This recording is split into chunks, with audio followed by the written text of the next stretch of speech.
چغل خوری کس کو کہتے ہیں؟ چغل خوری کہتے ہیں کہ لوگوں کے درمیان میں ایسے بات کرنا کہ ان کے درمیان فساد پیدا ہو جائے۔ دو افراد کے درمیان، کئی افراد کے درمیان ایک دوسرے کے بارے میں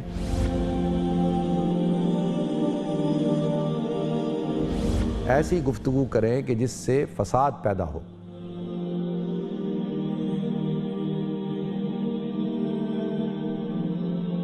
وہ چغل خوری ہے۔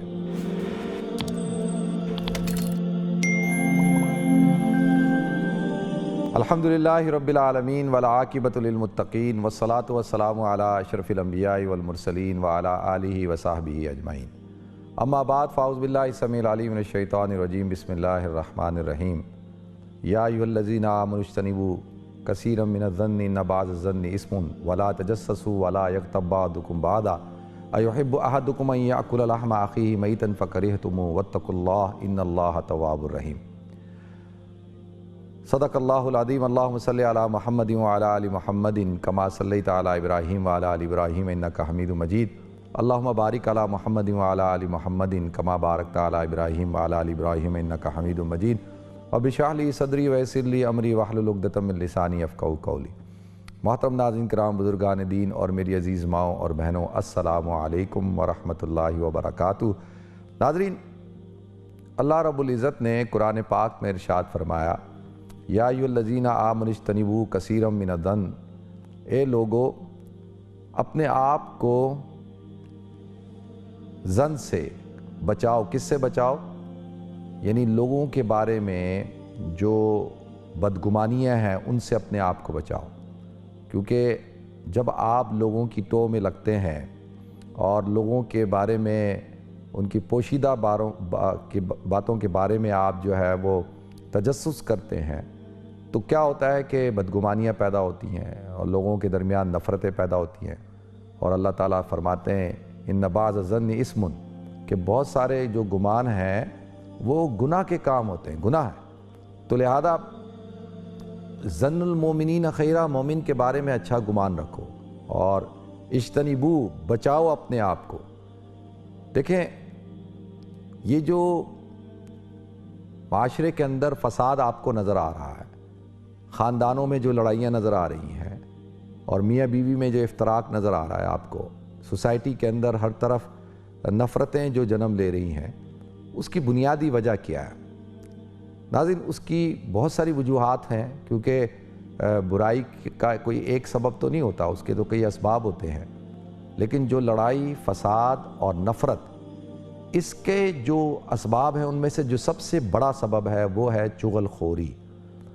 چغل خوری کس کو کہتے ہیں؟ چغل خوری کہتے ہیں کہ لوگوں کے درمیان میں ایسے بات کرنا کہ ان کے درمیان فساد پیدا ہو جائے۔ دو افراد کے درمیان، کئی افراد کے درمیان ایک دوسرے کے بارے میں ایسی گفتگو کریں کہ جس سے فساد پیدا ہو، وہ چغل خوری ہے۔ اب چغل خور جو ہے وہ اس کی سزا کیا ہے؟ اسلام اتنی بڑی سزا اس کو دیتا ہے کہ جنت کے اندر جو ہے وہ داخل ہی نہیں ہوگا چغل خور۔ اس کی بنیادی وجہ یہ ہے کیونکہ چغل خور جو ہے معاشرے کے اندر، خاندان کے اندر فساد پیدا کرتا ہے، لڑائی جھگڑے کو پیدا کرتا ہے۔ ناظرین، آج ہماری جو سوسائٹی ہے، ہمارا جو معاشرہ ہے، اسلامی معاشرہ، اس کے اندر یہ ساری برائیاں پیدا ہو چکی ہیں۔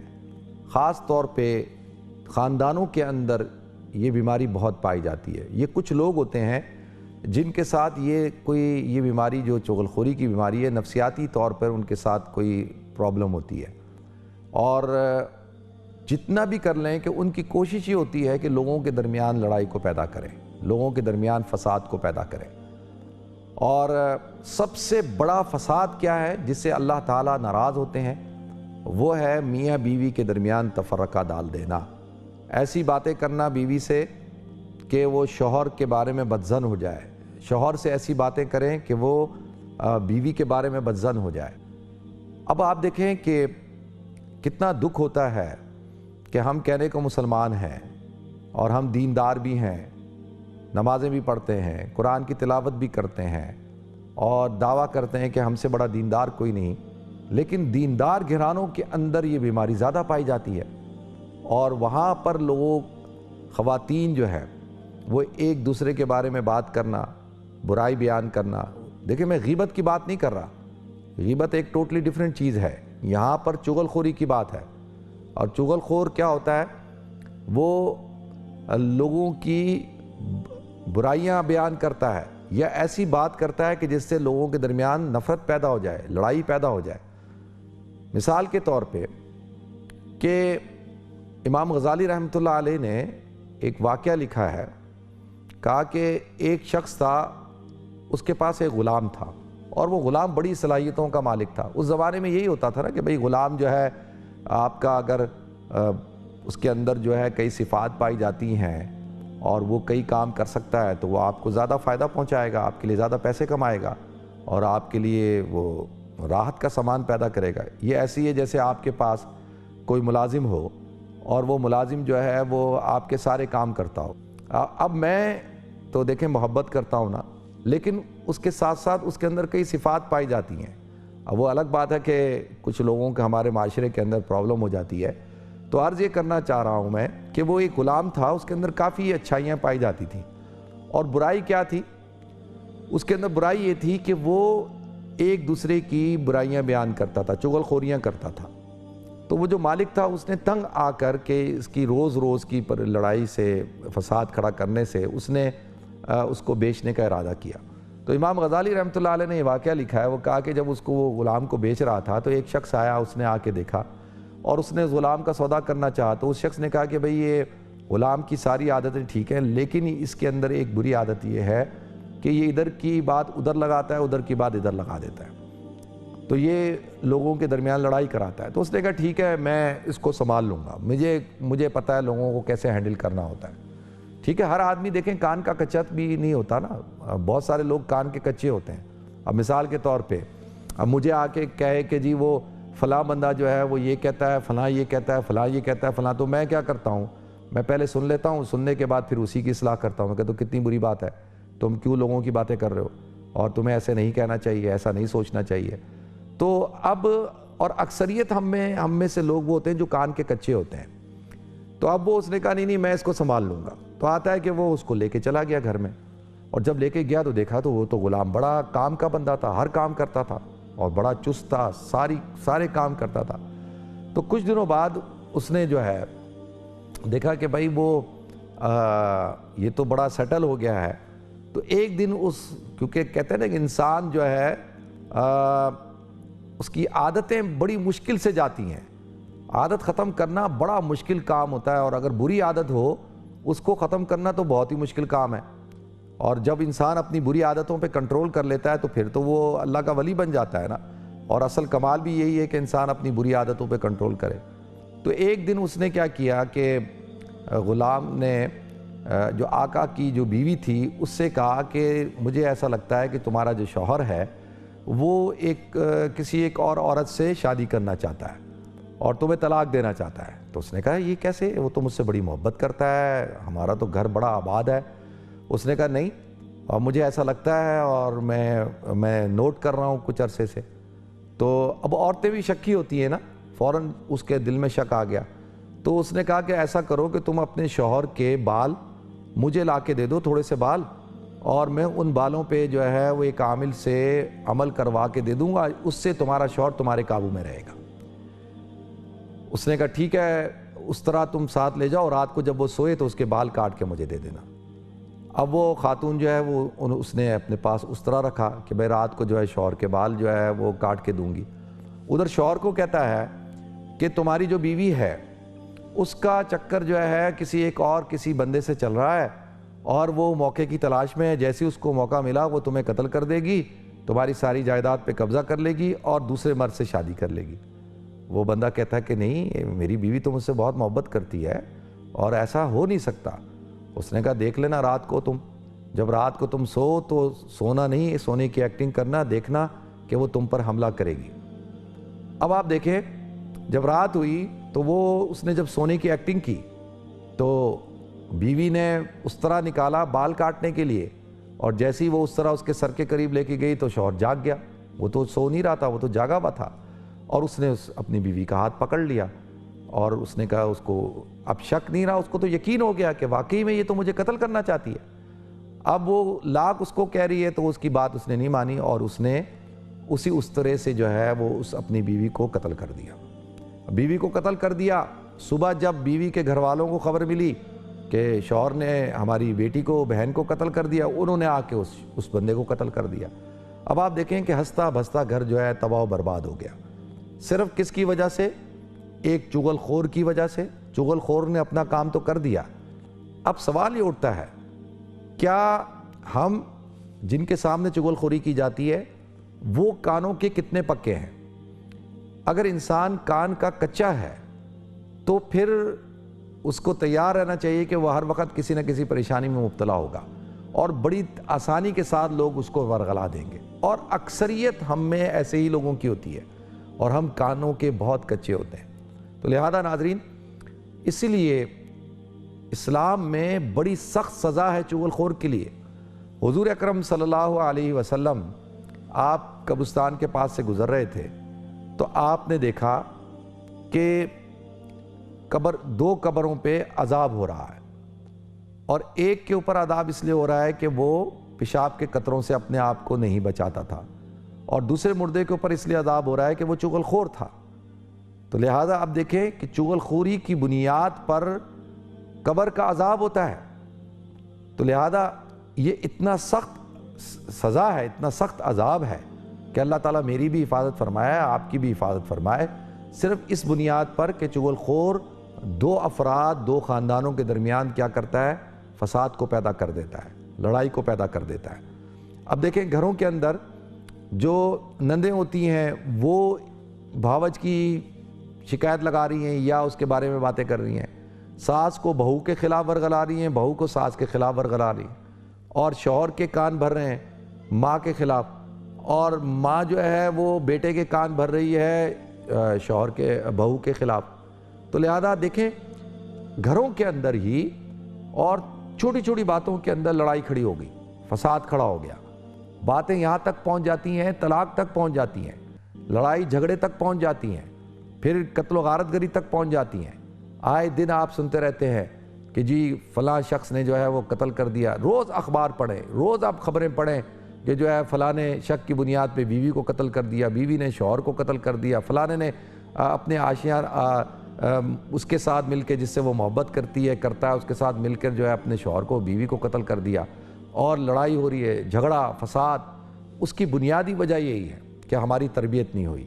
تو لہذا سب سے پہلے تو ناظرین ہمیں اپنی تربیت کرنے کی ضرورت ہے۔ اسی لیے اللہ کے رسول صلی اللہ علیہ وسلم نے ارشاد فرمایا کہ دیکھو تم میں بہترین آدمی وہ ہے کہ جس کو تم دیکھو تو دیکھنے سے اللہ یاد آئے، جس کو دیکھ کر انسان اللہ کو یاد کرے، جس کو دیکھ کر انسان کے دل کے اندر آخرت کی محبت پیدا ہو، اسلام کی محبت پیدا ہو، جس کو دیکھ کر انسان کی طبیعت خوش ہو جائے۔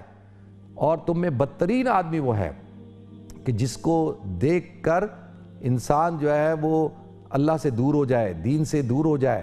اور بدترین آدمی وہ ہے جو چغل خور ہو، اور جو چغل خوریاں کرتا ہو، لوگوں کو آپس میں لڑاتا ہو، اور وہ شخص جو لوگوں کے اندر تہمتیں پیدا کرتا ہو، بدگمانیاں پیدا کرتا ہو، اور زنا کی تہمتیں لگاتا ہو۔ آج دیکھیں ہمارے ہاں فوراً ہم کیا کرتے ہیں، ایک دوسرے کے اوپر تہمت لگانا شروع کر دیتے ہیں۔ اگر کوئی دنیا دار آدمی ہوگا، مالدار آدمی ہے، اگر اس کے پاس پیسہ ہے پہلے سے، تو اب اس کے اوپر تو کرپشن کا الزام لگے گا نہیں کہ بھئی اتنا پیسہ اس کے پاس ہے، تاجر ہے، اتنا بزنس ہے۔ اب اس کے اوپر اس کی اخلاقی اس کے اوپر الزام لگانا شروع کر دو کہ اس کے اخلاق خراب ہیں۔ اسی طریقے سے کوئی دیندار آدمی ہے تو اس کے اوپر الزام لگانا شروع کر دو۔ لیکن صلاح الدین ایوبی رحمۃ اللہ علیہ، کبھی آپ نے ان کی ہسٹری پڑھی کہ وہ کس طرح سے اللہ تعالیٰ نے ان کو صلاح الدین ایوبی کا خطاب عطا کیا، بادشاہ بنا دیا؟ وہ تو ایک تھرڈ درجے کے، تھرڈ یعنی ایک تو ہوتا ہے نا general, chief of the army staff, پھر ایک ہوتا ہے جنرل، پھر ایک ہوتا ہے، تو وہ تیسرے درجے کے جو ہے وہ فوجی کمانڈر تھے۔ لیکن جو اس وقت کا جو کمانڈر ان چیف تھا، اس کو ان سے نفرت ہو گئی، بغض ہو گیا اور حسد ہو گیا، اور اسی حسد کی بنیاد پر اس کو یہ خوف تھا کہ کہیں یہ کمانڈر نہ بن جائے، اور ان کے اوپر الزام لگایا ایک فاحشہ عورت کے ذریعے سے، کہ اس فاحشہ عورت نے یہ الزام لگایا کہ اس کو پیسے دیے اور کہا کہ الزام لگاؤ کہ اس نے تمہارے ساتھ زنا کیا۔ اب دیکھیں اس نے حضرت صلاح الدین ایوبی پہ الزام لگا دیا۔ اب صلاح الدین ایوبی جوان ہیں بالکل، اور بڑے حیران کہ میرے پہ کس قسم کا الزام لگا دیا گیا۔ اچھا صلاح الدین ایوبی تو بعد کے ہیں، آپ پہلے کے دیکھیں محمد بن قاسم پہ کیا الزام لگا۔ محمد بن قاسم جو ہے فرشتہ صفت انسان، اور لوگ اس کو پوچھتے تھے، یعنی میں یہ استعارن کہہ رہا ہوں کہ اتنا اس کا احترام کرتے تھے، اس کے اوپر الزام لگا دیا۔ اور جو ہے وہ اسی طریقے سے جب صلاح الدین ایوبی پہ جب الزام لگا تو انہوں نے کہا ٹھیک ہے میں سارے اپنے الزامات کو مان لوں گا، مگر شرط یہ ہے کہ وہ عورت میرے سامنے آ کر کھڑی ہو، اور نور الدین زنگی جو رحمۃ اللہ علیہ ہیں وہ بادشاہ وہ سامنے بیٹھے ہوں اور وہ فیصلہ کریں، اور وہ عورت میرے سامنے آ کر میرے منہ پہ آ کے کہے کہ میں نے اس کے ساتھ زنا کیا ہے، تو لہذا میں اس الزام کو مان لوں گا۔ تو آتا ہے کہ اس عورت کو بلایا گیا، اور جب وہ عورت آئی اور نور الدین زنگی رحمۃ اللہ علیہ بھی سامنے بیٹھے تھے، تو صلاح الدین ایوبی نے اس کی آنکھوں میں آنکھیں ڈال کے کہا کیا میں وہ شخص ہوں جس نے تیرے ساتھ زنا کیا ہے، یہ تجھے ریپ کیا ہے؟ تو ایک دم وہ گھبرا گئی اور ڈر گئی، اور اس کے کہا کہ تجھے اندر خدا کا خوف نہیں کہ تو مجھ پہ الزام لگا رہی ہے؟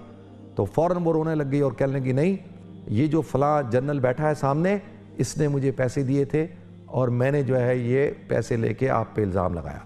تو ناظرین نور الدین زنگی نے اسی وقت اس جنرل کا سر قلم کیا اور صلاح الدین ایوبی کو اپنا کمانڈر بنایا، اور پھر وقت نے اللہ تعالیٰ نے اس کو کس طرح سے سلطان بنایا، اور پھر اس کے ہاتھ پر جو ہے بیت المقدس فتح ہوا۔ تو عرض یہ کرنا ہے کہ آج کا دور سوشل میڈیا کا دور ہے، آج کا دور جو ہے وہ یعنی ہر طرف افراتفری کا دور ہے۔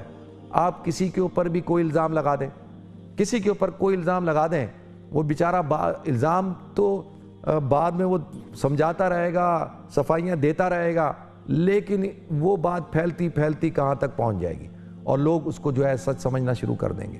تو لہذا دیکھیں اخلاقی طور پر ہمیں اپنی تربیت کرنی چاہیے، بہترین آدمی بننا چاہیے، کہ بہترین آدمی وہ ہے جس کو دیکھ کے اللہ یاد آئے، جو لوگوں کو اللہ کی طرف بلائے، جو لوگوں کے درمیان محبت کو پیدا کرے، جو لوگوں کے درمیان نفرتوں کو ختم کرے، جو لوگوں کے درمیان جو ہے اصلاح قائم کرے۔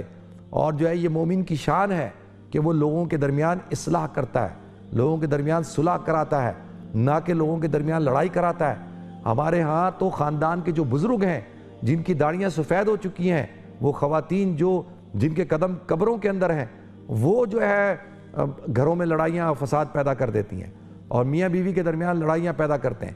وہ خاندان کا وہ آدمی جو خوش و خرم زندگی گزار رہا ہو اور میاں اور بیوی کے درمیان بڑی محبت ہو، تو بہت سے لوگوں کو اس سے نفرت ہو جاتی ہے، جیلسی ہو جاتی ہے، اور وہ ان کے درمیان مس انڈرسٹینڈنگ پیدا کرواتے ہیں، اور ان کے درمیان جو ایسی افواہیں اڑا دیتے ہیں، غلط باتیں بیان کرتے ہیں، جس سے ان کے درمیان محبت جو ہے نفرت میں بدل جائے۔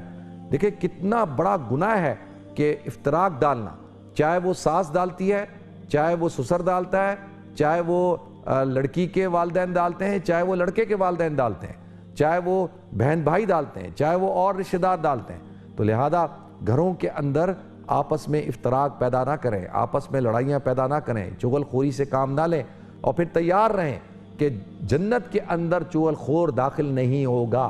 یہ حضور اکرم صلی اللہ علیہ وسلم کی صحیح حدیث ہے، آپ نے فرما دیا کہ جنت کے اندر چغل خور نہیں جائے گا۔ کیوں؟ کہ وہ تو جنت کے اندر جا کے بھی پھر وہ یہی کام کرے گا، تو لہذا اس کا کیا کام جنت کے اندر؟ ایسا شخص تو جہنم کے اندر ہونا چاہیے۔ دیکھیں حضرت موسیٰ علیہ السلام جو ہے وہ کافی عرصے سے بارش نہیں ہو رہی تھی، تو حضرت موسیٰ علیہ السلام اللہ کے لیے دعا مانگنے کے لیے اپنی جماعت کو لے کر نکلے، اور دعا مانگ رہے ہیں، بارش نہیں ہو رہی، پھر دوبارہ نکلے، 3 دفعہ نکلے، تو اللہ تعالیٰ سے کہے یا اللہ کہ میں سارے بزرگوں کو لے کر آ رہا ہوں، اور میں تیرا محبوب بندہ ہوں، تجھ سے دعا مانگتا ہوں کہ بارش ہو جائے، تو بارش نہیں ہو رہی، تو کیا وجہ ہے؟ تو اللہ تعالیٰ نے کہا اے موسیٰ جس جماعت کو تو لے کر آ رہا ہے، اس جماعت کے اندر ایک شخص ہے جو چغل خور ہے، جس کا کام چغل خوریاں کرنا ہے، لوگوں کے درمیان فساد ڈلواتا ہے، لڑائیاں کرواتا ہے، تو جب تک اس جماعت میں چغل خور ہے اس وقت تک میری رحمت نہیں برسے گی۔ تو حضرت موسیٰ علیہ السلام نے کہا یا اللہ آپ مجھے بتا دیں کہ وہ چغل خور کون ہے تاکہ میں اس کو نکال دوں اپنی جماعت سے۔ تو اللہ تعالیٰ نے کہا کہ تو مجھ سے چاہتا ہے موسیٰ کہ میں چغل خوری کروں، میں بتاؤں کہ فلاں بندہ ٹھیک نہیں ہے، اور جو ہے اور تو اس کو رسوا کر دے، ٹھیک ہے، جب اس کو توفیق ملے گی توبہ کرے گا تو میں جو ہے پھر میں اس کی توبہ کو قبول کر لوں گا۔ تو حضرت موسیٰ علیہ السلام نے اس جماعت کو جمع کیا، اور جماعت کو جمع کرنے کے بعد کہا کہ میری اللہ سے بات ہوئی۔ اللہ نے کہا کہ اس جماعت کے اندر ایک شخص ہے جو چغل خور ہے، اور اس چغل خور کی وجہ سے جو ہے اللہ کی رحمت نہیں برس رہی، بارش نہیں ہو رہی، تو لہذا اب تم میں سے جو بھی وہ شخص ہے وہ توبہ کرے، اور توبہ کر لے اس سے پہلے کہ میں اس کی نشاندہی کروں یا وہ خود اس جماعت سے علیحدہ ہو جائے۔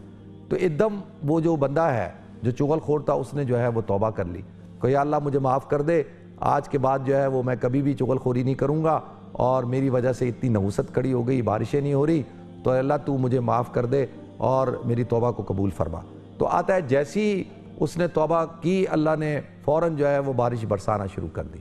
تو حضرت موسیٰ علیہ السلام نے پوچھا یا اللہ ابھی تو میں نے اعلان کیا، کہا کہ اس بندے نے ابھی تو توبہ کی ہے، جب توبہ کر لی تو بس اب میری رحمت برسے گی۔ اب آپ دیکھیں کہ گھروں کے اندر، ہمارے گھروں میں رحمتیں کیوں نہیں برس رہی، ہمارے گھروں کے اندر خوشیاں کیوں نہیں ہیں؟ سارا کچھ موجود ہے، پیسہ ہے، ہر چیز ہے، لیکن گھر میں فساد ہے، لڑائی ہے، گھر میں نفرتیں ہیں، محبتیں نہیں ہیں۔ کیوں ایسا ہے؟ کبھی ہم بیٹھ کے سوچتے ہیں کہ کیا ہمارے گھروں میں نفرتیں کیوں ہیں؟ ہمارے بچے آپس میں کیوں لڑتے رہتے ہیں؟ میاں بیوی کیوں لڑتے رہتے ہیں؟ خاندان میں لڑائیاں کیوں ہو رہی ہیں؟ بہن بھائی آپس میں لڑ رہے ہیں، عزیز و قارب آپس میں لڑ رہے ہیں، ناراضگیاں ہو رہی ہیں، اور انتہائی درجے جہالت کے اوپر مبنی ہمارے نظریات ہیں۔ ہم تو فوتگیوں کے اوپر جو ہے معاف نہیں کرتے، ہمارا تو یہ حال ہو چکا کہ ہم ایک دوسرے کی شکل دیکھنے کو برداشت نہیں کرتے، اور پھر روتے ہیں کہ جی گھروں میں برکتیں نہیں ہیں، چین نہیں ہے، سکون نہیں ہے، اور جو ہے وہ ہر وقت پریشانیاں ہی پریشانیاں۔ کیوں؟ اس لیے کہ آپ دیکھیں کہ ایک چغل خور کی وجہ سے نبی کی موجودگی میں بارشیں نہیں ہو رہی، تو جن گھروں کے اندر اور جن علاقوں کے اندر، جن محلوں کے اندر ایسے لوگ ہوں گے، وہاں پر اللہ کی رحمتیں کہاں سے برسیں گی؟ اس خاندان پہ اللہ کی رحمتیں کہاں سے برسیں گی؟ تو وہ تو نہیں برس سکتی، تو جب تک ہم اپنی تربیت نہ کریں۔ تو لہذا اللہ تعالیٰ مجھے آپ کو ہم سب کو عمل کرنے کی توفیق عطا فرمائے۔ ناظرین السلام علیکم ورحمۃ اللہ وبرکاتہ۔